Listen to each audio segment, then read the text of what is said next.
नमस्कार. आज आपण एका खूप महत्वाच्या नियमाबद्दल बोलणार आहोत. न्यूटनचा गतीचा तिसरा नियम. हो, तोच नियम जो सांगतो की प्रत्येक क्रियेला एक समान आणि काय म्हणतात त्याला विरुद्ध प्रतिक्रिया असते. बरोबर. आणि आपल्याकडे न्यूटनचा तिसरा नियम, क्रिया आणि प्रतिक्रिया यावर आधारित काही नोंदी आहेत. त्यातलं महत्वाचं काय आहे ते समजून घेऊया आज. नक्कीच. आणि हा नियम समजायला आपल्या माहितीत एक मस्त उदाहरण आहे. राजस्थानमधल्या एका जत्रेतली रस्सीखेच स्पर्धा. हो, ऐकले त्याबद्दल. म्हणजे तिथे 2 संघ आहेत, डेझर्ट लायन्स आणि सँड सर्पेंट्स. दोन्ही एकदम तगडे संघ असं म्हणतात. अगदी. तर स्पर्धा सुरू झाली. दोन्ही बाजू अगदी पूर्ण ताकदीने ओढायला लागल्या. पण गंमत म्हणजे ती जी मधली लाल फीत असते ना, ती जागेवरून हलेना. अच्छा, इतका जोर लावून सुद्धा का बरं असं झालं असेल? याचं कारण म्हणजे दोन्ही संघांनी जी दोरी ओढण्याची क्रिया केली ना, ती अगदी ताकदीने समान होती. त्यामुळे काय झालं की दोरीकडून दोन्ही संघांवर जी उलट ओढ लागते म्हणजे प्रतिक्रिया, ती सुद्धा अगदी समान होती. ओके. म्हणजे शक्तीचा एक प्रकारचा समतोल झाला होता तिथे. कोणीच जिंकत नव्हतं. बरोबर, एकदम परफेक्ट समतोल. पण मग डेझर्ट लायन्सच्या एका खेळाडूने, त्याचं नाव भीमा, त्याने जरा डोकं चालवलं. काय केलं त्याने? काहीतरी वेगळं केलं असणार. हो, त्याने फक्त दोरी मागे ओढण्यावर जोर दिला नाही. त्याने काय केलं की आपल्या पायांनी जमिनीला मागे ढकलायला सुरुवात केली. जमिनीला मागे ढकलायला रस्सीखेचमध्ये त्याचा काय फायदा? इथेच तर न्यूटनचा नियम एकदम महत्त्वाचा ठरतो. म्हणजे बघ, भीमाने जमिनीला मागे ढकललं, ही झाली त्याची क्रिया. हां. आणि मग नियमाप्रमाणे जमिनीने त्याला तितक्याच जोराने पुढे ढकललं, ही झाली प्रतिक्रिया. अच्छा, म्हणजे त्याला जमिनीकडून एक जास्तीची मदत मिळाली पुढे सरकायला. अगदी. त्या प्रतिक्रियेमुळे त्याला आणि त्याच्या टीमला दोरी ओढायला अजून बळ मिळालं आणि ते जिंकण्याच्या दिशेने थोडे पुढे सरकले. अरे वा. म्हणजे निव्वळ हातांची ताकद नाही, तर जमिनीसोबतची अंतरक्रिया महत्वाची ठरली. मग हे बघून दुसऱ्या टीमने काय केलं? म्हणजे सँड सर्पेंट्सनी. हो, त्यांची जी कॅप्टन होती प्रिया, तिने हे लगेच ओळखलं. मग तिने पण तिच्या संघाला सांगितलं की अरे, आपण पण असंच करूया, जमिनीला मागे ढकलूया. मग त्यांनी पण तेच केलं. हो ना, त्यांनीही जमिनीला मागे ढकलण्याची क्रिया केली आणि जमिनीकडून त्यांना पुढे ढकलण्याची प्रतिक्रिया मिळाली.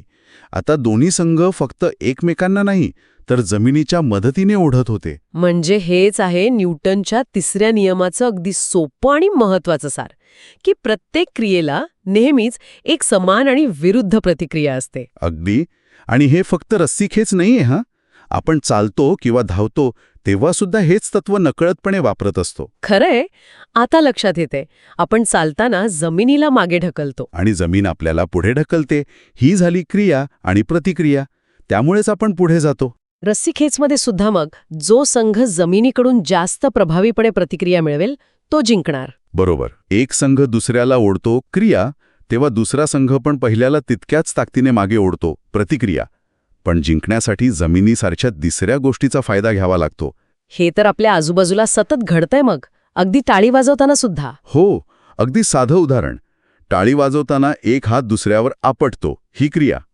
त्याच क्षणी दुसरा हात पहिल्या हाताला तितक्या जोराने उलट्या दिशेने ढकलतो, ही प्रतिक्रिया. म्हणून तर आवाज येतो आणि हाताला जाणवतं. अच्छा, म्हणून दोन्ही हातांना ती जाणीव होते. आणि रॉकेटचं उड्डाण ते पण याच तत्वावर आहे का? अगदी तसंच.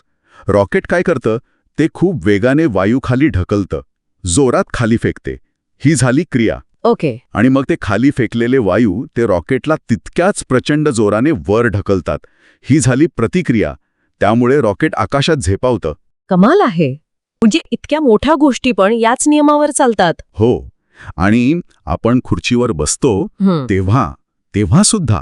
हो, अगदी तेव्हा सुद्धा आपलं जे वजन आहे ते खुर्चीला खाली दाबतं. ही झाली क्रिया. बरं. आणि खुर्ची आपल्याला तितक्याच बलाने वरच्या दिशेने ढकलून आधार देते. ही झाली प्रतिक्रिया. म्हणून आपण स्थिर बसू शकतो, नाहीतर खालीच गेलो असतो. अगदी. म्हणजे कोणतंही बल किंवा कोणतीही शक्ती ती कधीच एकटी नसते. प्रत्येक क्रियेला, प्रत्येक ढकलण्याला किंवा ओढण्याला एक जोडीदार असतोच, समान आणि विरुद्ध प्रतिक्रिया. बरोबर. निसर्गात हा बलांचा सततचा ताळेबंद चालू असतो. क्रिया आणि प्रतिक्रिया नेहमी जोडीने येतात, एकाच वेळी. हा विचार खरंच खूप इंटरेस्टिंग आहे. म्हणजे आपल्या रोजच्या आयुष्यात अगदी साध्या साध्या हालचालींमध्ये सुद्धा या क्रियाप्रतिक्रियेच्या जोड्या कशा सतत काम करत असतात. आपल्याला कळतही नाही की त्या आहेत आणि काम करतायत. हो. मग असं विचार करायला हवा की नाही की या ज्या अदृश्य शक्तींच्या जोड्या आहेत त्या आपल्या प्रत्येक कृतीवर, आपल्या प्रत्येक अनुभवावर नक्की कसा परिणाम करत असतील.